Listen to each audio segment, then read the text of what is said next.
Bonjour les élèves, nous nous retrouvons pour un exercice de géométrie sur les angles. Alors voici l'exercice, je vous laisse réfléchir, traiter l'exercice en entier, puis nous nous retrouvons pour la correction. Alors dans cet exercice, on vous donne des informations, et pour commencer, on vous demande de rédiger la définition de la bisectrice d'un angle, puis de calculer la mesure d'un des angles FHR ici, ensuite calculer la mesure de l'angle THS en expliquant, et enfin calculer la mesure de l'angle MHT. On fait bien attention, quand il est écrit de calculer un angle, ça veut dire que l'on attend que vous fassiez des calculs. Il ne s'agit pas de prendre un rapporteur et de mesurer. Donc ici, ce qui nous intéresse, c'est d'appliquer des propriétés, des calculs, ça n'est pas l'utilisation du rapporteur. Commençons avec la première question. Rédiger la définition de la bisectrice.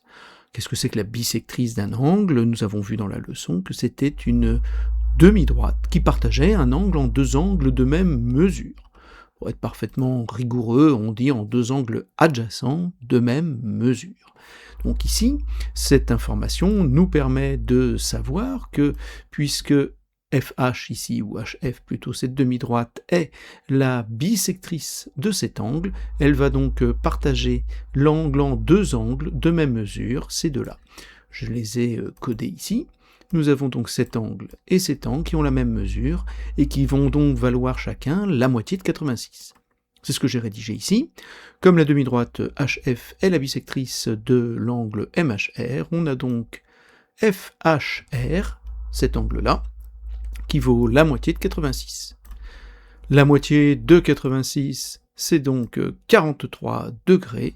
De la même manière, MHF vaut également 43 degrés. Nous avons donc les deux angles qui sont bien de même mesure, 43 degrés chacun, c'est-à-dire la moitié de 86.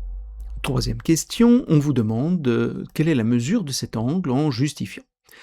Alors nous allons utiliser une propriété de la leçon. Nous savons que cet angle-là, FHR, vaut 43 degrés, et ces deux angles sont ce qu'on appelle opposés par le sommet. Alors qu'est-ce que c'est la définition? Quand deux droites sont séquentes, je les ai mis ces deux-là en rouge ici, en un point, elles forment des angles opposés par le sommet, et les angles opposés par le sommet sont 2 à 2 de même mesure.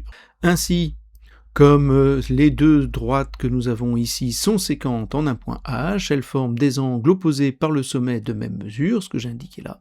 Donc l'angle que nous cherchons fait bien sûr 43 degrés. L'angle THS est donc égal à l'angle FHR qui vaut déjà 43 degrés.